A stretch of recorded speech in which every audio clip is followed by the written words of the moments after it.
Hey everyone! It's me, Kat. Get ready with me para matulog while I talk about why commuting is worse for women than men. So I have a copy here, kaya I'm sorry if titingin-tingin ako dito, okay? But before I continue, I know you would ask me, paano mo naman nasabi? Lahat naman tayo nahihirapan sa pag-commute. Ang traffic, mainit, siksikan, etc. And yup, tama naman kayo if that's what you're thinking. Mass transportation is a huge problem here in the Philippines. Di ba nga, according to a study, Metro Manila public transport is among the worst in the world? Grabe. But that is not my point. That is not what my point is all about. Hindi yan yung pag-uusapan natin. So let me begin by telling you a story muna.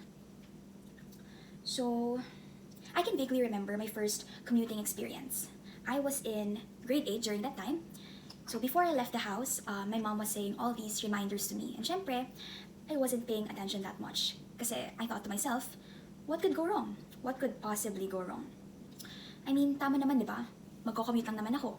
So, I left our home, rode a tricycle, rode a jeepney, and then bumaba na ako sa kanto malapit sa school namin. Since hindi dumadaan yung jeep dun sa tapat ng school namin. So, while I was walking, a guy in a motorcycle suddenly drove to my side. And he said these exact words. Ganda, sakay ka na, hatid kita. Yun yung sinabi niya. Take note, I was only 14 years old that time. So syempre, all I was able to do is run as fast as I could to my school. Gulat ako hindi ko alam yung gagawin ko.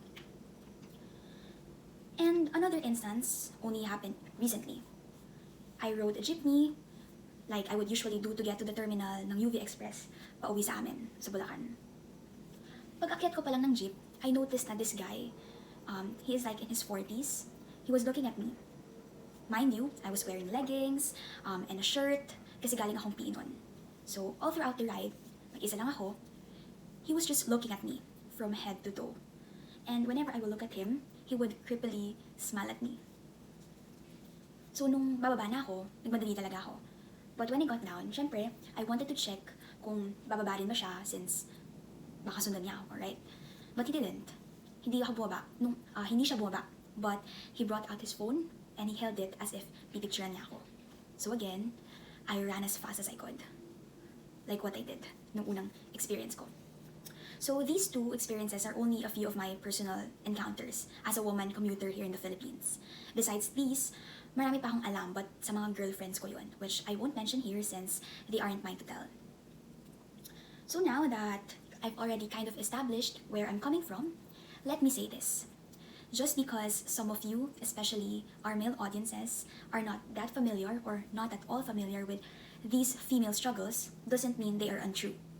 You may not believe me, but the truth is, men are generally unaffected whenever they commute.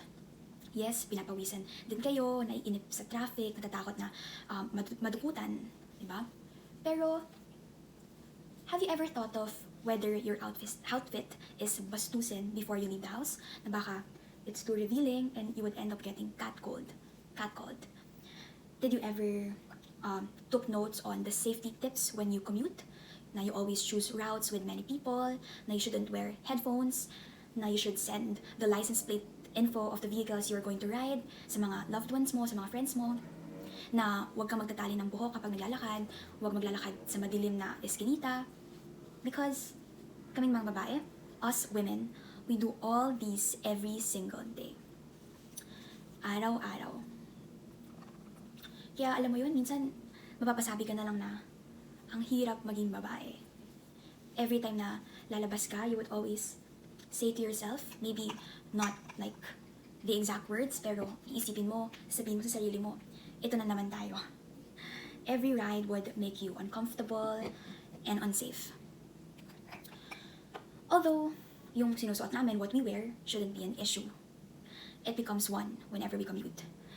We would get catcalled, or looked at too much.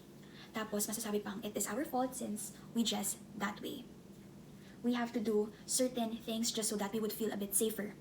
Bring items to defend ourselves in case of harassment. Yung, ako, personally, I bring pepper spray, a taser, yung kunyari flashlight, pero pag may pinindot kang button, taser na siya, or even a rape alarm. Constantly update people about our whereabouts, na nakauwi na ba ako, or nasaan ako right now. kailangan updated yung mga loved ones ko.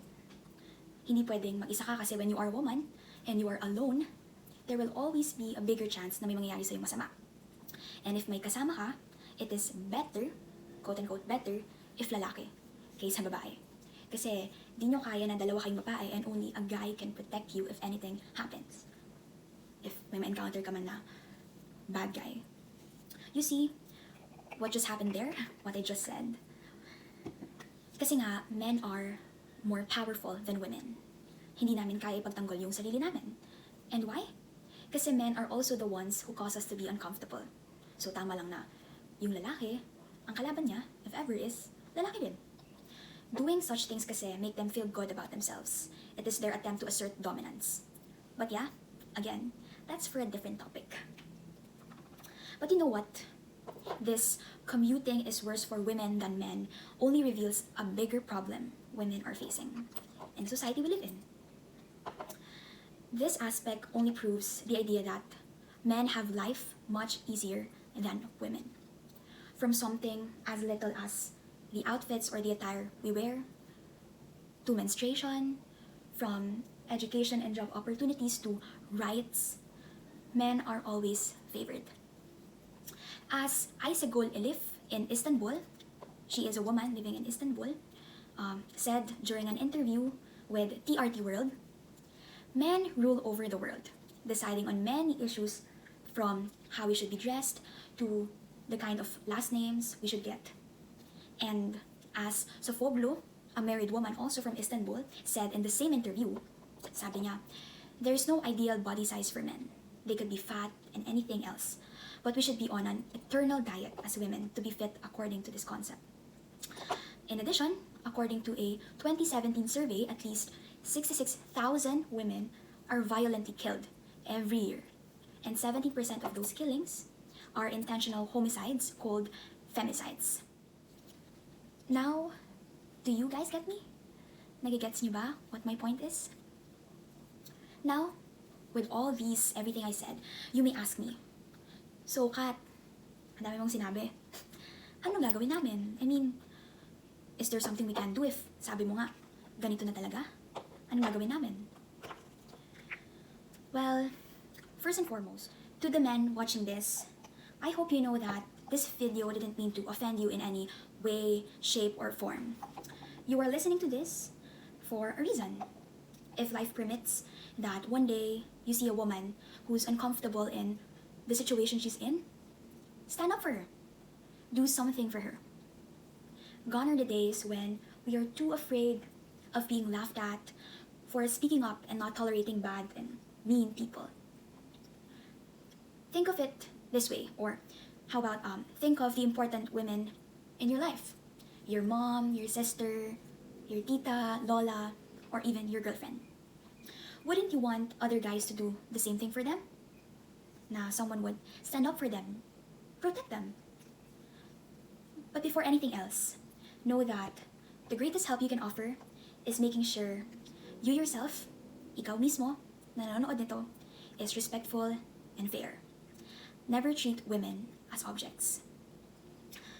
And as I say these next statements to myself, I hope that the women watching this would receive these as personal statements.